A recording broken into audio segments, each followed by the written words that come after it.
It's pretty cool to have a conversation with an experienced attorney who also happens to be a YouTuber with over 105,000 subscribers on his channel with over 2.3 million video views. The fact that he is 81 years old adds to this story.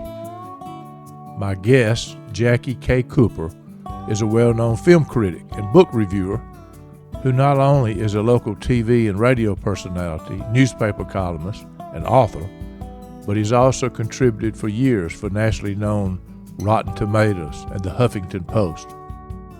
Books and movies arrive in his mailbox or inbox on a regular basis, with authors and screenwriters and producers asking for a review. He is a reviewing machine. You will learn that some are very happy with his reviews, while others are not happy campers. But either way, not too shabby for a young man who was born in 1941. If you're thinking about reading a good book or even spending a couple of hours of your time watching a movie, I'm about to hook you up. Jackie will even explain what goes into reviewing movies and books and what he is looking for. Oh, I almost forgot. He is also a master storyteller, and you're about to hear a few of those.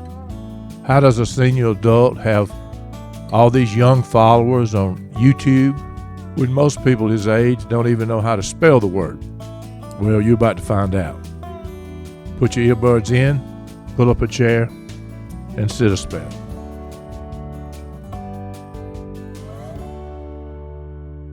Viewing life from a hearse, it could be worse. Laugh, think, and cry with the country undertaker. This is Bruce Goddard, and you're listening to the View from a Hearse podcast. I've got a special guest, Jackie K. Cooper. He is a TV personality and movie critic, I think a book critic. You've heard a lot about him already. Jackie, thank you for doing this. How are you doing today? I'm doing great, Bruce, and I'm so happy to be on your show. You know, I was looking at your YouTube channel this morning. You have 105,000 subscribers, and I think I'll go ahead and say this because I'm kind of an older guy too. You're 81 years old. You'll be 82 in September, and you don't see many people your age with that kind of social media presence and social media following. How in the world did that come about? How'd you get on the social media piece? This is a great story. I mean, in my opinion, it is. But I used to have a show on ComSouth, the local cable channel here in my part of Middle Georgia. And it was on for maybe 8 or 9 years. Jackie K. Cooper Show, did movie reviews, book reviews, all that stuff. And when that came to an end, I thought, well, I'm just going to post some of my movie reviews on YouTube, which I did. And I had built myself up to 136 subscribers. And I was so proud of myself. I thought, my gosh, 136 people follow me and look at my stuff. That's just amazing. 3.5 years ago, back in March, 3 years ago, before next year, I was sitting in my house and my son, Sean, came in and he said, turn on your computer. I got to show you something. And I said, what? And he said, no, just turn it on. I got to show you. And so I turned on the computer, Bruce, and we went to my YouTube page, and the subscriber count was turning over like an odometer. It was just going, 137, 138, 139, 400. And Sean said, my gosh, Dad, what's going on? And if this keeps happening, he said, you're going to have 2,000 by morning. Well, by morning, I had 25,000. And by the next day, I had 40-something thousand. And it finally topped out at 150 plus thousand. And I had no idea what had happened. And so I did a little bit of investigating, and this is what's so amazing. There was a 16-year-old kid in Boston, Massachusetts named Maxwell. He didn't know me from Adam, but I later talked to him. We're still friends to this day. And he said he was just going through YouTube one time, and he noticed this old guy who was doing movie reviews. I love it. I love it. Isn't it amazing? Oh, yeah, I love it. And he said, I just decided that you deserve more subscribers than that. So he went on something called subreddit and gave a shout out. And somebody on subreddit went on Reddit and gave a shout out. And then somebody went to a guy named PewDiePie, who I have no idea, but he's supposedly got like 8 million subscribers. And he gave me a shout out. And that's where I got my subscribers for. And it's come down. I've got 105,000 plus now. But is that not like the most amazing thing you ever heard? So the other thing I saw in the analytics, you've had 2.3 million views. 2.3 million. I mean, that's touching a heck of a lot of people. I'm telling you, social media there's a lot bad to it, but there's a lot good to it for you to be able to do that. And I've seen things like this. I mean, I've seen things I've posted, not to get that many, but just one little clip, the right person picks it up, and all of a sudden it goes viral. And that's what was happening with you. And it gets to be a lot of fun, doesn't it? It doesn't. It was so funny because the television stations picked up, the newspapers picked it up, and the headline, the tagline on everything was, and I had never made an issue of my age, but the tagline, the headline was 77-year-old goes viral. That was 4 years. That's amazing. That's a great story. And it's the power of social media. I can tell you, most people 81 years old and most people my age are afraid of this. It's like a snake, I don't want anything to do with that. To see you utilizing it and having a lot of fun and educating people about movies and books and the stuff you're doing it's got to be fulfilling. I know you're having a blast doing this. I am. And I will tell you, I hear so much negative about social media, but everything with my experience has been positive. Right. I get the most, I feel like you're my grandfather telling me about the movies. Right. I feel like I'm sitting on the porch with you, listening to you talk about the movies. I mean, everything is positive. Right. Well, it's because you're presenting a positive message, and it's nothing controversial about it. There's a lot of people out there with different kind of messages, and it goes crazy. But you've got a positive message. You're a positive person. Jackie, you started off. You were a lawyer, right? From South Carolina. Talk about that. Talk about being a lawyer and moving into what you're doing. This again is a crazy story, but maybe y'all can relate to this. But when I was a junior in high school, the most formidable teacher in our school was Miss Sheely, the English teacher. She taught junior and senior English. And one day I'm just in class, and Miss Sheely says, Jackie, when class is over, please come by my desk. This was on a Friday. I remember it well. And I went by her desk, and she said, I understand you're going to college. And I said, yes, ma'am, I plan to. And this was a big thing because none of my father or mother's outside the family had gone to college. And I said, yes, ma'am, I plan to. And she said, well, what are you going to study? And I said, oh, I don't know, Miss Sheely. And she said, Jackie, you're a junior in high school and you're going to college. You need to decide.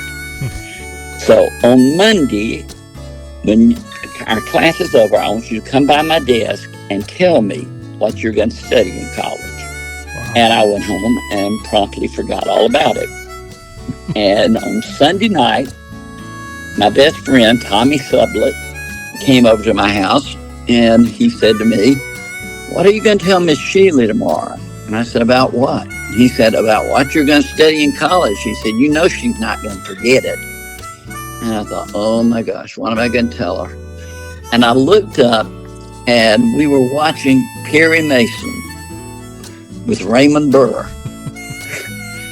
And I said, that looks good. And he said, yeah. So the next day, I went to class, and Miss Sheila said, Jackie, stop by my desk. And I did. She said, have you made a decision? I said, yes, ma'am, I'm going to be a lawyer. And she said, that is wonderful. That is just fantastic. You will make a wonderful lawyer. This is such good news. Well, Bruce, what I didn't know was shortly thereafter, she picked up the phone and called my parents and said, I am thrilled that Jackie is going to be a lawyer. And they were like, huh? That night, they didn't know a thing about it, right? Not a thing, but that night we had steak for dinner. We never had steak for dinner. But they were so excited about our son, the lawyer. And Bruce, I went all the way through college, all the way through law school, never, ever thinking I wanted to be a lawyer. I told somebody, I said, it's too bad I wasn't watching Bonanza, and then I could have been a cowboy. But I just went on and did. I was never a happy lawyer.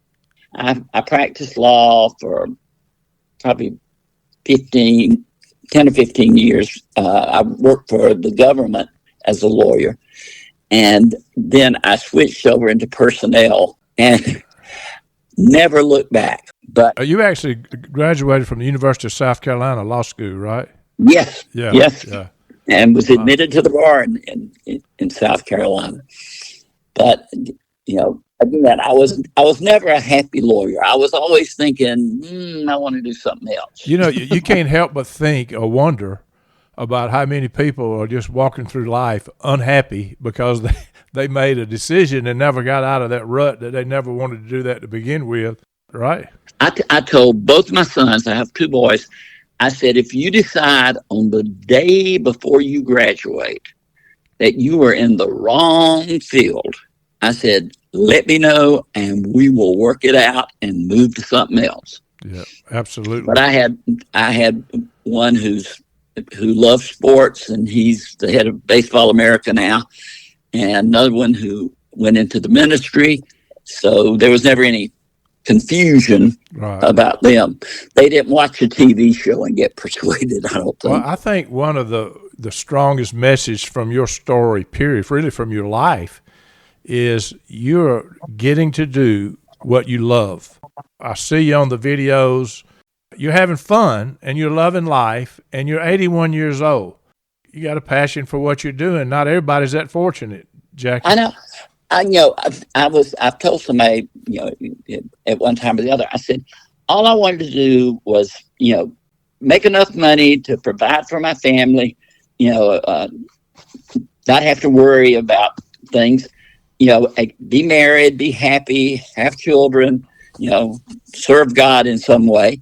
Right. And everything, all this stuff that just happened to me, which I fell into this stuff, Bruce. It was not a big major plan, like, oh, I think I'll do this. Most of us do. You just do the next right thing, right?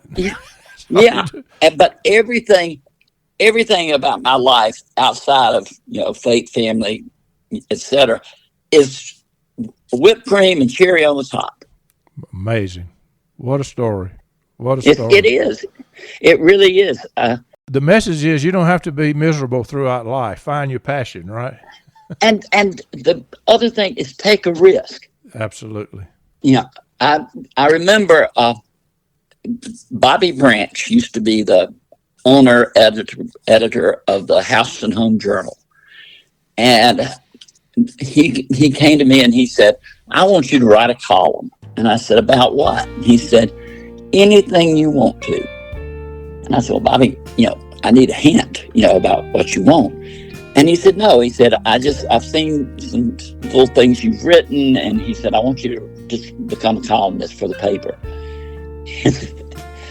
I thought, my gosh, what am I going to do? And he said, well, what do you like to do? And I said, I like to go to movies. And he said, write about the movies. And so I started a column back 50-something years ago in the House and Home Journal called That's Entertainment. And I talked about movies. And then one day he came to him and he said, your column's really popular. He said, I want you to write another one. And I said, another one? He said, yes. He said, what else do you like to do besides go to the movies? And I said, I like to read. And he said, great, do a column about books. And so we did a column called Novel Ideas. So it was just, the opportunities just happened. And you just got to jump out there and go with it. Folks, we're talking to Jackie K. Cooper. He's a lot of things. He's worn a lot of hats, starting as a lawyer in South Carolina. He's a columnist, a movie critic. We're going to talk about his movie critic career. He's authored 8 books, a new one coming out. We're going to talk about that. He's had a fun life, and he's still going strong. I got to ask you, Jackie, how'd you end up in Perry from South Carolina when you worked as a lawyer for a while, but you ended up Middle Georgia? How did that happen? Well, when I got out of law school, I immediately went, this was during the final days of Vietnam, and I joined the Air Force. I thought, I'm going to see the world. And I was sent to Robins Air Force Base in Robins, Georgia. Yep. And I started out they didn't have an opening in the JAG office. And so for 2 years, I was an OSI agent, Office of Special Investigations for the Air Force. And I was really getting on the edge. It was going to be my turn to be sent to Vietnam. The guy who'd come in right ahead of me, he got his orders, and I thought, this is it. I'm going to go to Vietnam. And then right after that, I got a call, and they said, we have an opening in the JAG office. Would you like to transfer from OSI into the JAG office, which was what I had wanted to do all along. And so I transferred and became a judge advocate for the Air Force for another 2 years.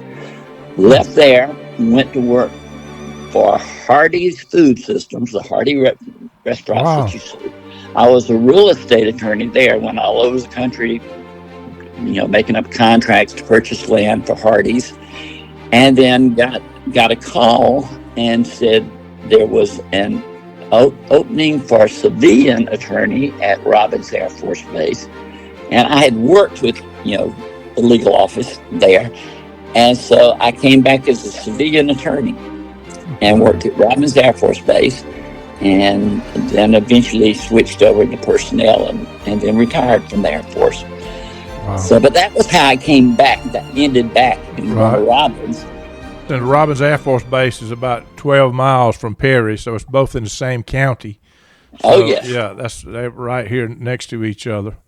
Just so people know, you're a recognized film critic, so talk about that. Talk about how you got into that, and then I want to ask you some questions about what in the world you're looking for, Well, it was the funniest thing, because I started out at Channel 13, which was a CBS affiliate in Macon, Georgia. They did a morning show, and I was working. I was doing personnel work for the base, but my office was in Macon, and so Channel 13 got in touch with me. And they said, we'd like for you to come on and review movies, once a week. We're on from 6 till 8 or something like that, this morning show they have. Liz Jarvis, who a lot of people know in this area. Yep.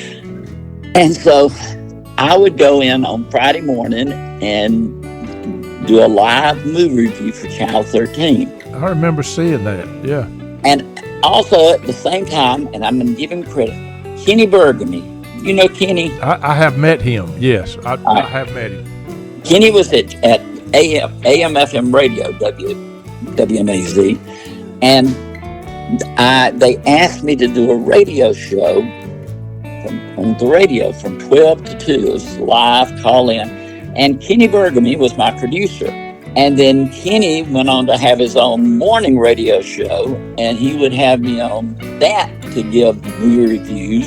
And so it kept just burgeoning out. And then I think the Fox station contacted me and said, hey, we'd like you to do 2 movie reviews a week for us. And so I left Channel 13, went to Channel 24 or whatever it was. I was probably part of every TV station in Macon, and ended up at Channel 41 up until after I retired from the government and everything. But it just it just spread out. And it was like all of a sudden, me, who again just thought it was great fun to do all this stuff, I started getting invitations from the studios to, we'd like to fly you out to Los Angeles, and we're going to let you interview all the people in such and such movie. And I had no idea that was even a part of it. So I was hobnobbing with all these people. I never will forget. The Disney rep called me one day, and she said, "Jackie, how's your schedule for?" And she gave me the dates, and I said, "Fine." And she said, "Well, we've got a movie coming out called Pearl Harbor, Ben Affleck," Right. and she said, "And so we want you to come out for the press junket." And I said, "Great. I haven't been to Los Angeles in, wow, I'm looking forward to that." And she said, no, it's not Los Angeles. And I said, "New York. I haven't been to New York in a while. That's cool. Gosh, that'd be great." "No, it's not New York." I said, "Disney World? Maybe Disney World?" "No, not Disney World." And I said, "Hey, those are the three main places." And she said, "No, we want you to go to Pearl Harbor." And they flew me and my wife to Hawaii. Unbelievable. And I got to interview all the stars. It's just an amazing thing. But can you imagine that, Bruce? Oh my goodness. I love it. I love it. I mean, seriously. I mean, again, I'm like, "How you do? I'm Jackie Cooper." "Oh, you got the name of the movie star." That type thing. Yeah. One of the highlights, though, they had the premiere of the movie Pearl Harbor on a battleship in Pearl Harbor. And they had a red carpet going up to the lift or elevator that took you up to the top deck. And we're interviewing all these people, and, Alec Baldwin, Ben Affleck. They came up to me and they said, "We have a celebrity who wasn't planning on doing any interviews, but she said she would talk to you." And I'm like, "What?" And I said, "Okay." And they said, "Okay, give them about 15 minutes and I'll come get you and you can come talk to her. But don't say anything because she's not talking to anybody else." I thought, this is the craziest thing I ever heard. And it was Faith Hill who sang the theme song for Pearl Harbor. Oh, wow. In my dreams, I always see you soar above the sky. In my heart, there'll always be a place for you for all my life. And she said, "I heard you talking." And she said, "I thought with that voice, I can trust him." And so I'm the only one who got an interview with Faith Hill because I had a Southern accent. So I got to ask you, how many movies do you go to? When do you have time? Do you watch them at home? Do you go to theaters? Is it both? Just talk about a little bit of how you watch movies. And then I want to ask you, what are you looking for to critique it? They send me so many movies now. Because of COVID, they got in the habit of sending screener links. They used to send me sometimes the CDs of the movie, or whatever. But now I still go out to the movies a couple of times a week. But I review 5 movies a week. Wow. Different things, that they send me, just combination. When you get the movie, have you got so much time to get back to them? Because I'm sure they're looking for your review of it, right? Well, they do, and they'll a lot of times they'll say, when they send me the link, it'll say, "This film is embargoed until June 1st," because they don't want any reviews coming out ahead of the fact of when the movie's coming out. So you have to abide by the embargoes, right? And then I have to send them the link to my YouTube review, to verify. And I love watching movies. I've always loved watching movies. But what I look for is I look to be entertained. Right. And that can be a drama, it can be a comedy, it can be a musical, it can be whatever. I just want to appreciate and enjoy the experience. And I score on a scale of 1 to 10, 10 being the best, 1 being the worst. And it is a sad thing. On Rotten Tomatoes, in order to be fresh, you have to have a score of 6 or above. So anything 5 and under is rotten. And I have had people get really angry with me. Yeah, I was going to ask you that. I bet you do. Yeah. Yeah.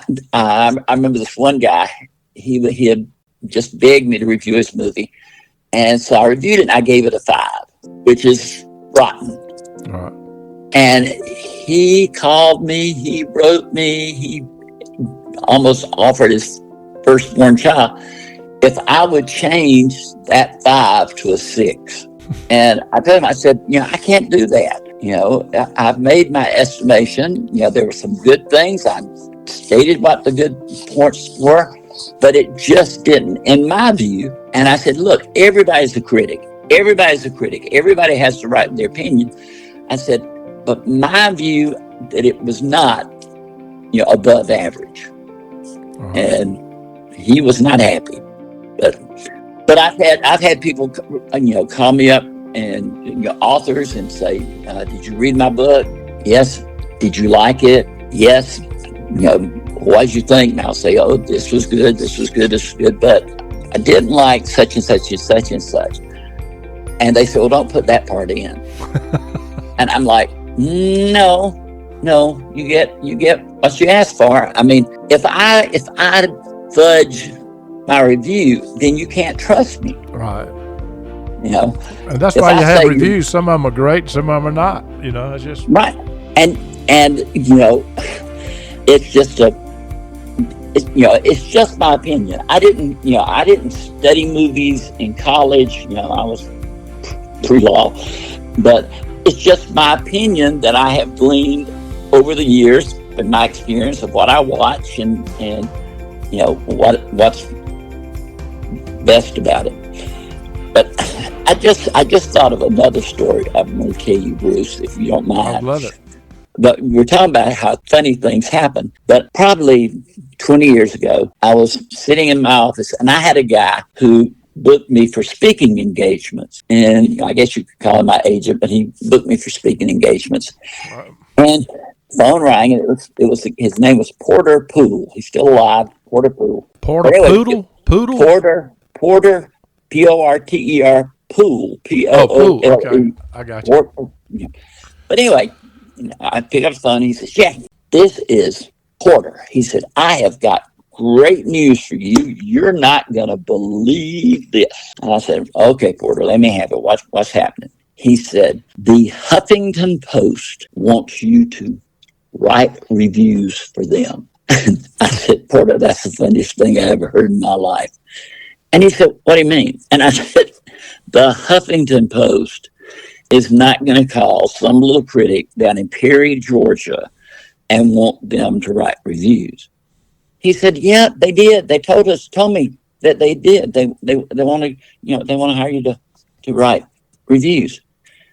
And I said, Porter, that's funny.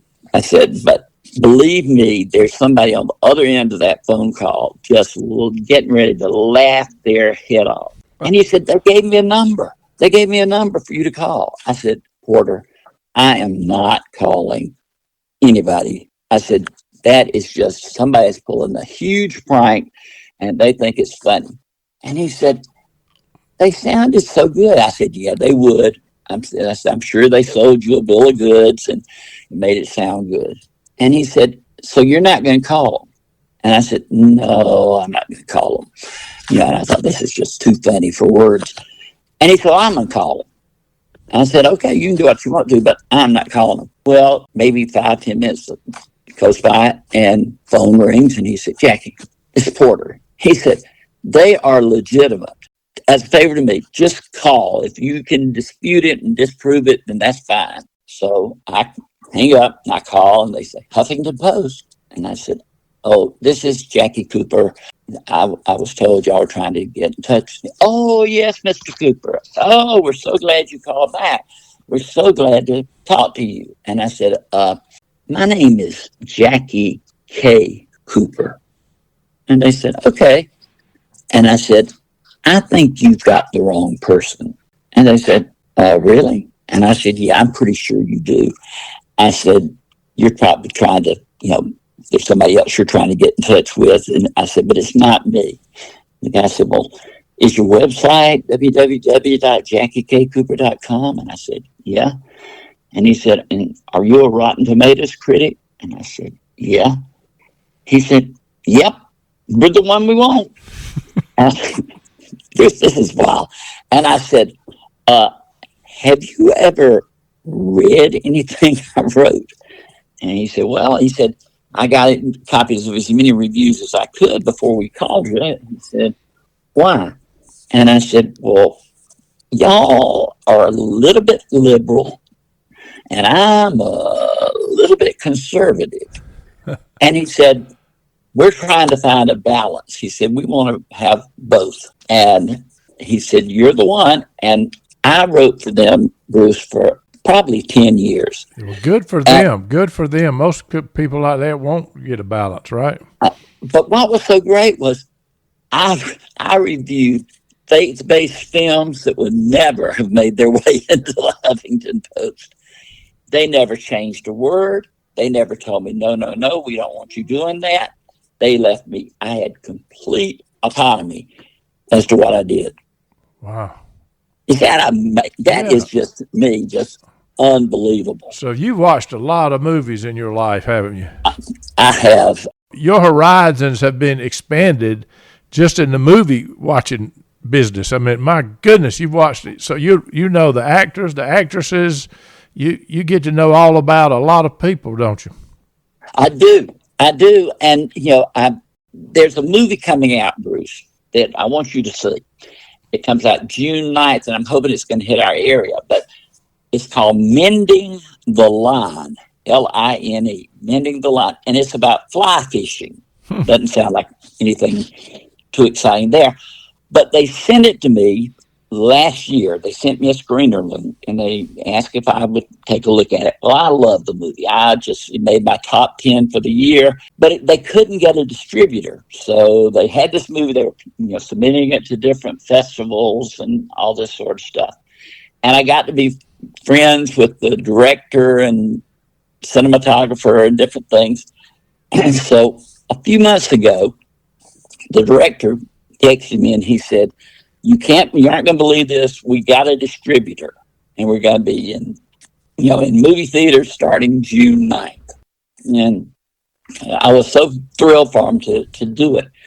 And then about 3 weeks ago, he sent me the trailer, the advertisement for the movie. Right.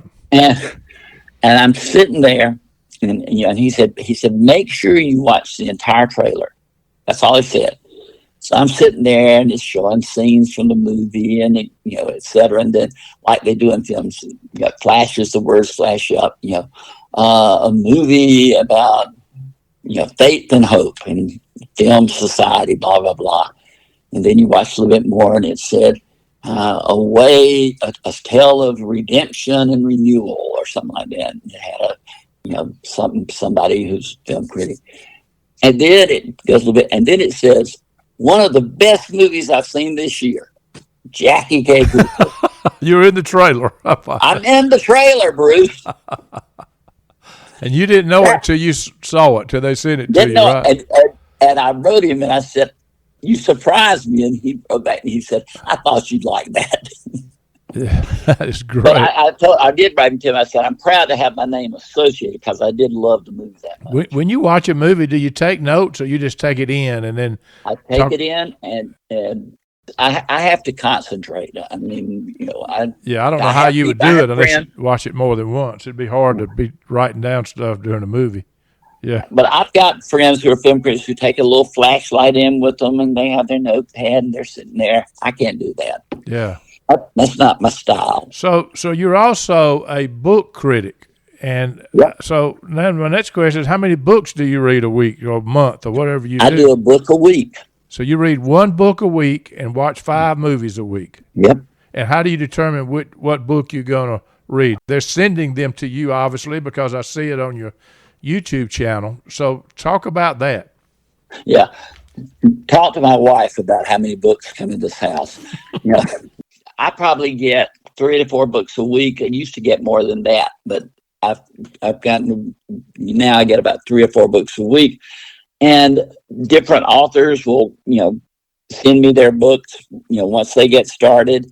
And I've made just fantastic friends who are authors. Well, you're an author. I've written a couple of books that are little books, but I don't know if you call me an author, but I have written a couple of books, yeah.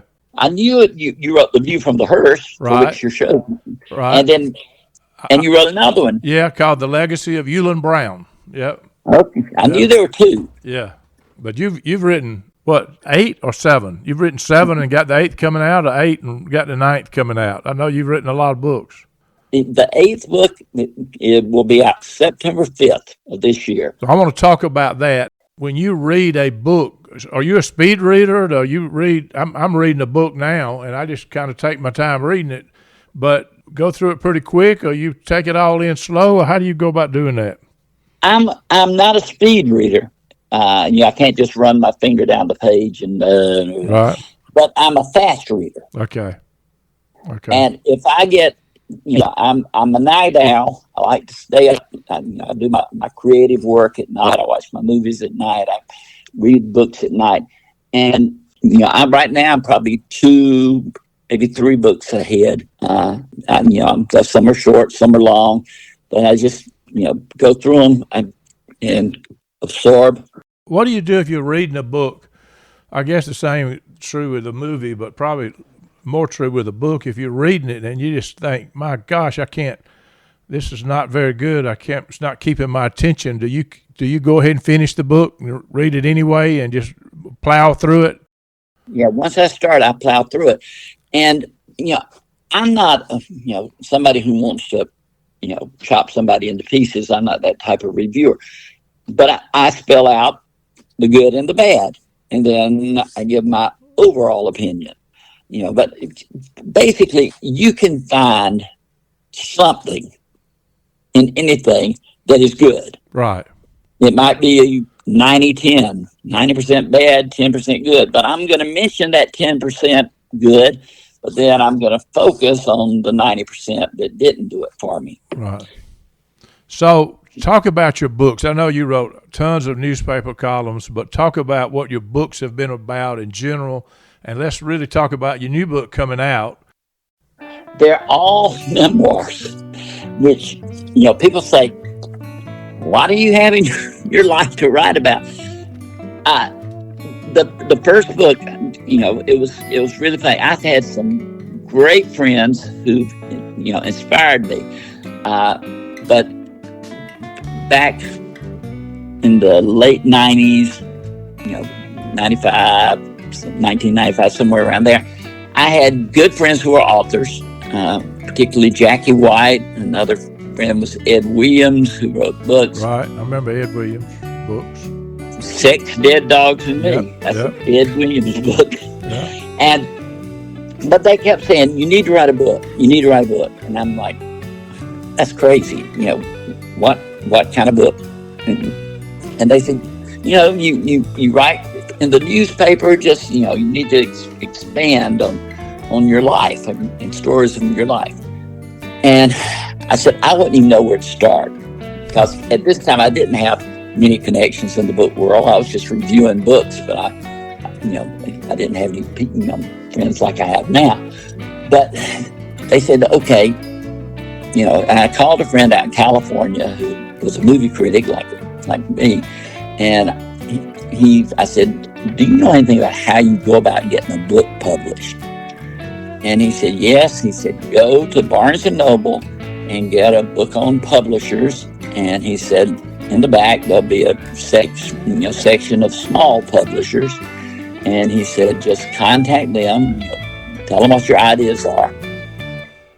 So I did that. I went to Barnes & Noble. I got a book on publishing. I went to the back of the book and it had a list of small publishers. I picked one out in California, one in Texas, one in Minnesota, one in New York, and one in Florida.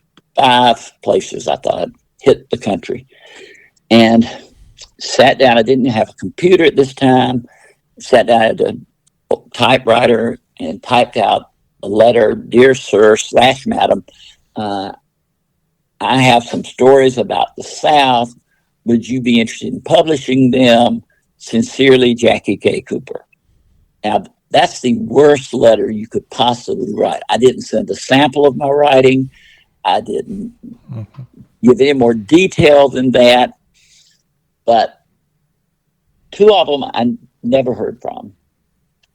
One came in and said, "Dear Mr. Cooper, thank you for for contacting us, but we don't think that your book is right for us. Good luck in the future, sincerely." And I thought, how do they know it's not right for them? They don't even know what it is, really. But anyway, that was that. Then the second letter came in, and it said, "Dear Sir / Madam, I have some stories about the South." And I thought, this is my letter. This is the letter I sent them. Why are they sending my letter back to me? And then I looked in the bottom right-hand corner in big letters. They had written "no," which I thought that was a little rude. But then the third letter comes in, and it's from a guy in Texas. And he said, "Dear Mr. Cooper, I am a small publisher. I only do 10 books a year, but and I already have my 10 books for this year, but if you are still looking for a publisher next year, contact me again." So this was in like October. Right. By then, I had a computer, and at 12:01 a.m. on January 1st, 1999, I sent him another letter, and I said, "Do you have your 10 books yet? If not, I would be interested in you publishing my book of Southern collection of Southern stories." And he wrote back and said, "Send me 3 of your stories." And I sent those to him. This is the truth, Bruce. It doesn't work this way usually, but so I sent him the stories, and he wrote me back and said, "I am flying to Macon sometime in like March 12th. I will bring the contract with me. These are the terms, and blah, blah, blah, blah. I want the manuscript by June 1st, and we will plan to publish this fall." Wow. Now, Bruce, the first thing is he was going to pay me to write the book. I thought I was going to have to pay him to write the book. Right.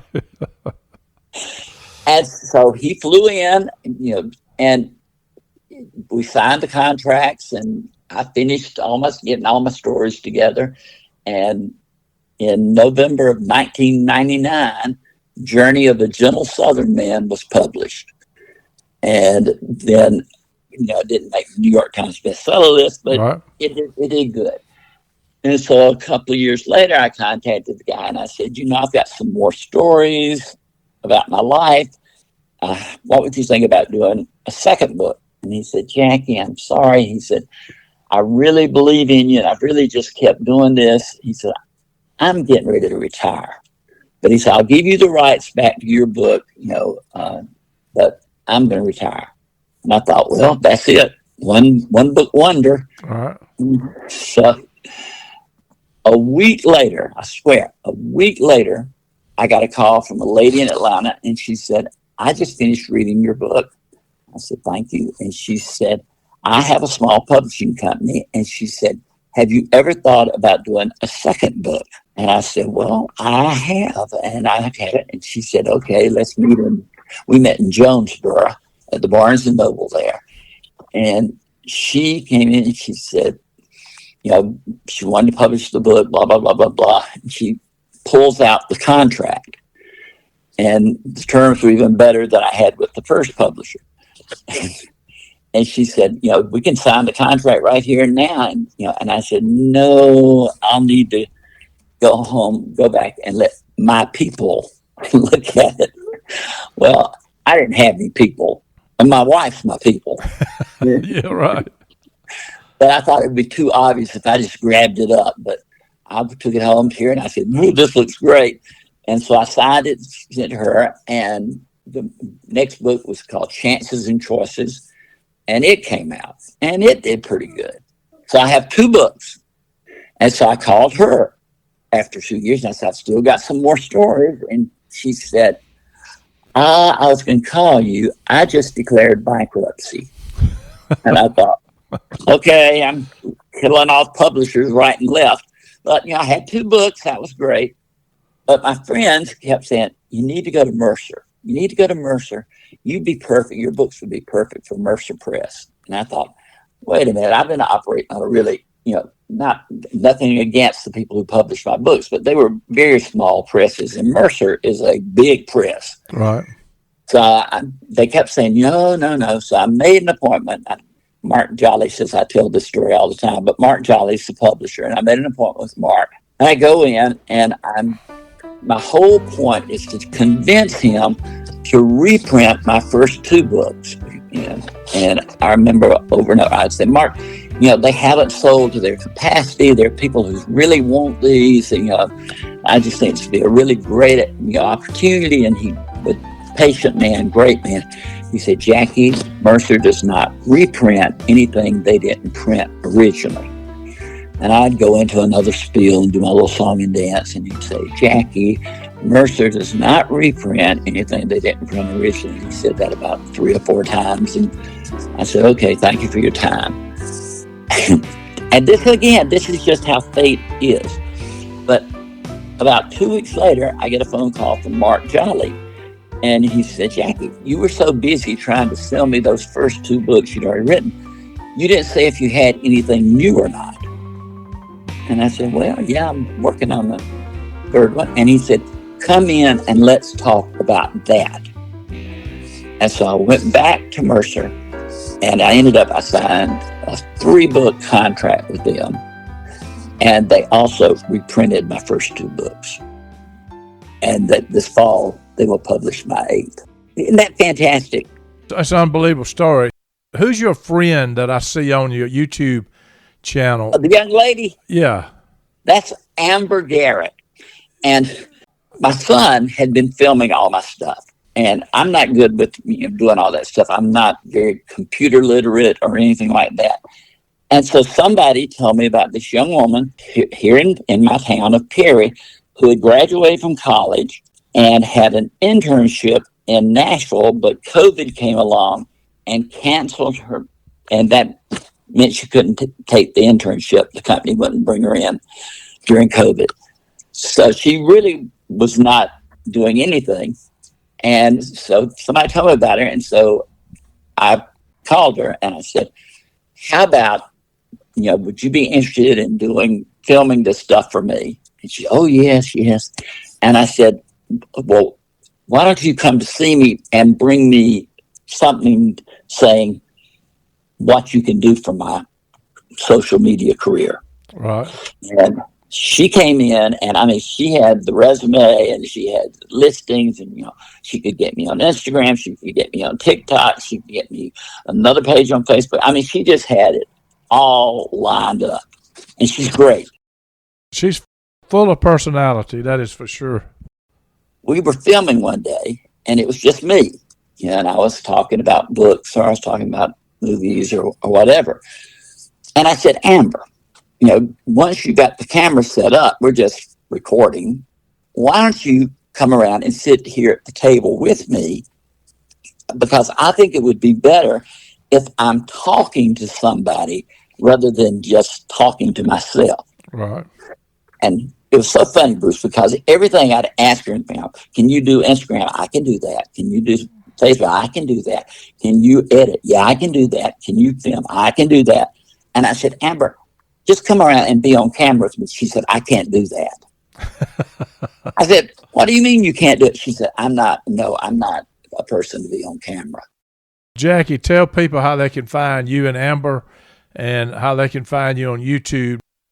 Plug what you're doing a little bit, and I've got one final question for you. They can go to YouTube/Jackie K. Cooper, youtube.com/Jackie K. Cooper. and find that's my whole page with my movie reviews, etc. And then Amber and I are on that. And then you can go Jackie K. Cooper 77 on Instagram, and then it's at Jackie K. Cooper on Twitter. So he's all over social media, folks. You look him up. If you love movies, if you're a reader and like books, you'll find books that you're going to be interested in reading. You'll find movies that you want to go watch. You may find some movies that you don't want to go watch and to save you a little money too, or a book that you don't want to read. But Jackie, I want to end this because we kind of began talking about this. You've been able to, in the fourth quarter of your life, just really all throughout your life, you've been able to follow your passion. But you're really doing a lot of fun stuff for an 81-year-old guy that'll be 82 this year. And hope to keep on going. Yeah, keep doing it. What is your advice to listeners who are trying to figure out what they want to do in life? You've got plenty of experience. What's your advice to them? Because there's a lot of people listening to this trying to figure that out. Well, my first thing is anything is possible. Anything. I mean, if you had sat me down when I was growing up in Clun, South Carolina, and said, "Hey, you're gonna review movies, you're gonna review books, you're gonna be authors, you're gonna be movie stars," I would have said, "That's crazy." You know, I'm from a small town, South Carolina. Probably would never hardly leave the state. Nothing is impossible. Nothing. And then find what you love. Find what you love. You know, it may sound bizarre to other people, but find what you love and pursue it. You know, you got to take care of your debts or whatever, but, find something that you really have a passion about. And it can be as crazy as just loving to go to the movies. You don't get but one shot at this thing we call life, right? That's right. Jackie, you're a breath of fresh air. It has been wonderful having you on here. Thank you so much for talking to me. You're making a difference out there. It's a lot of fun. And you can be one of the folks, one of the 2.3 million views of his videos he's got on there. And so he's got a following. Jackie, thank you, my friend, so much. Thank you. Thank you, Bruce. It's been a pleasure. Viewing life from a hearse, it could be worse. Laugh, think, and cry with the country undertaker.